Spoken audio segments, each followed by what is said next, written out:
Pemirsa, apa kabar? Jonathan membawakan warta berita PTS tanggal 6 Januari. Dua gelombang massa udara dingin tiba berturut-turut pada minggu ini. Diawali dengan cuaca dingin kering, kemudian dingin basah.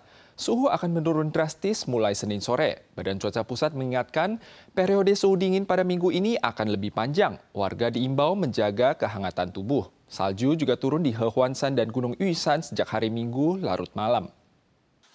Gunung Yushan mengalami hujan salju semalaman dan menyebabkan panel surya tertutup lapisan salju. Para petugas sibuk membersihkan salju saat matahari terbit. Stasiun cuaca di puncak utara Gunung Yushan juga tertutup salju dan waktu salju turun diperkirakan antara pukul 12 malam hingga 1 dini hari tanggal 6 dengan ketebalan salju sekitar 0,5 cm di pagi hari.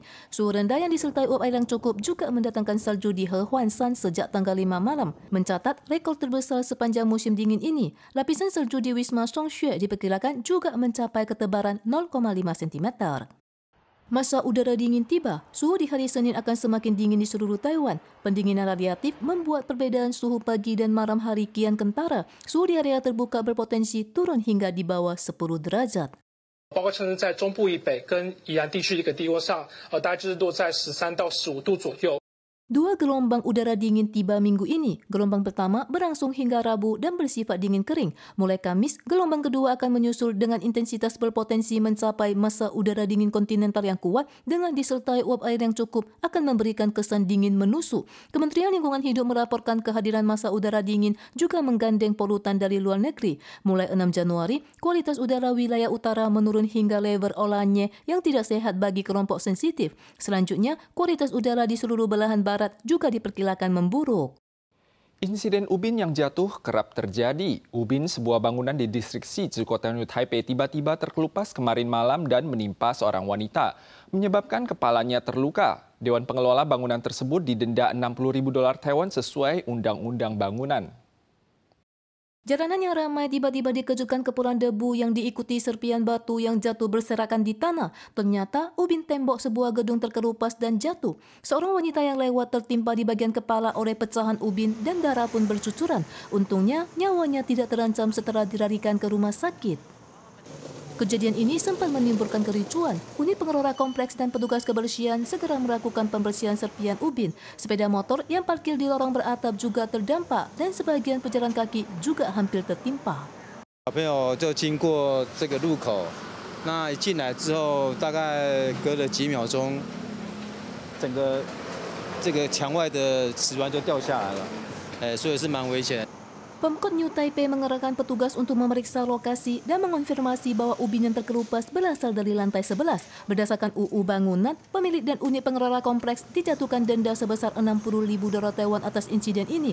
Pengelola bangunan yang ubinnya terkelupas dan mengakibatkan orang yang tertimpa cedera atau meninggal juga akan menghadapi tanggung jawab ganti rugi baik secara perdata maupun pidana. Insiden ubin yang terkelupas sering terjadi. Kementerian Dalam Negeri mengingatkan ubin tembok gedung mudah terkelupas akibat perubahan suhu. Untuk itu meminta pemerintah daerah untuk melakukan inspeksi secara berkala dan mencatat bangunan yang perlu diawasi. Kementerian Kesehatan dan Kesejahteraan mendeteksi kasus campak baru di wilayah sentral pada seorang pria usia 30-an tahun. Ia terjaring dalam daftar yang memiliki kontak pada tahun lalu namun malah melakukan perjalanan ke Kaohsiung sebanyak 2 kali setelah menunjukkan gejala serupa. Ia bahkan masih berkeliaran setelah mengalami ruam pada hari pertama tahun baru sehingga didenda $300.000 Taiwan oleh Departemen Kesehatan Kota Kaohsiung. Pria dari wilayah sentral ini positif terdiagnosis tanggal 3. Namun setelah ia terjaring sebagai kontak dekat pasien campak tanggal 27 Desember tahun lalu dan berobat setelah mengalami demam dan gejala menggigil, ia malah mencari temannya di Kaohsiung sebanyak 2 kali. Ia bukan cuma bermalam di Kaohsiung, namun juga pergi ke gedung kesenian Wei Wuying dan makan di restoran. Jejaknya tersebar di sejumlah tempat termasuk stasiun kereta dan MRT Kaohsiung. Departemen Kesehatan menjaring total 185 pihak yang memiliki kontak. Bagi mereka yang positif terdiagnosis namun tak mematuhi peraturan akan dijatuhkan denda $300.000 sesuai UU Pencegahan Penyakit Menular. Ormas memilih 10 berita besar terkait kalangan imigran baru tahun lalu. Di antaranya, isu yang paling mendapat perhatian adalah stigmatisasi terhadap PMA. Selain itu, Dewan Juri juga mengimbau agar masyarakat Taiwan lebih toleran terhadap imigran baru dan berharap agar UU Pokok Imigran baru dapat segera diberlakukan. Organisasi masyarakat mengadakan pemilihan 10 berita besar terkait imigran baru untuk tahun ke-8 yang berfokus pada isu tentang hak dan kepentingan imigran baru dan PMA serta kebijakan pendukungnya. Dewan Juri menyatakan meski PMA telah dimasukkan dalam UU Pokok Imigran Baru dan telah disahkan pada Juli tahun lalu, isu stigmatisasi terhadap PMA menjadi berita nomor 1 dalam 10 berita besar terkait imigran baru pada tahun 2024. 移工的经济支柱，如果今天被污名化的结果，其实我们大家的相容是困难的。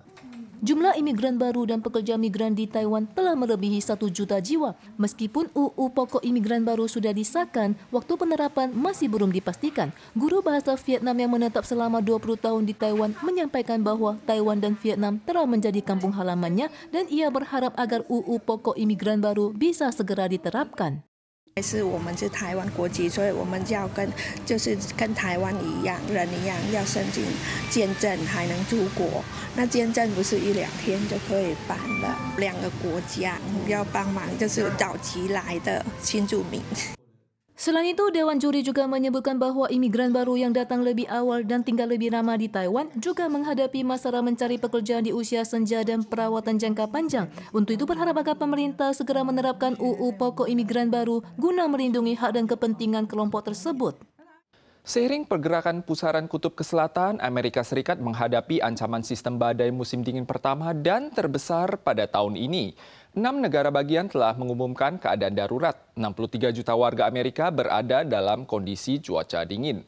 Badai musim dingin ini berpotensi mendatangkan akumulasi salju terbesar dan suhu terendah selama belasan tahun terakhir. Layanan Cuaca Nasional mengeluarkan peringatan badai musim dingin untuk negara bagian Kansas dan Missouri. Pusaran kutub yang bergerak ke selatan membawa cuaca dingin dari kutub utara ke wilayah sentral Amerika. 6 negara bagian termasuk Kansas, Kentucky, dan Virginia telah mengumumkan keadaan darurat akibat badai salju. Ada warga mengatakan bahwa jalanan di kota Kansas menyerupai gelanggang es. Banyak mobil kehilangan kendali saat melaju di jalan yang tertutup es. Pihak berwenang memperkirakan akumulasi salju mencapai ketebalan 30 cm. Saat ini ribuan penerbangan di seluruh Amerika telah dibatalkan dan puluhan ribu lainnya tertunda. Transportasi darat juga terganggu, sekolah ditutup dan pasokan listrik juga terputus. Lebih dari 30 negara bagian di seluruh Amerika mengalami ancaman badai musim dingin parah. Pemirsa sekalian, sekian Warta Berita dari PTS. Kita so lagi di lain kesempatan. Sampai jumpa.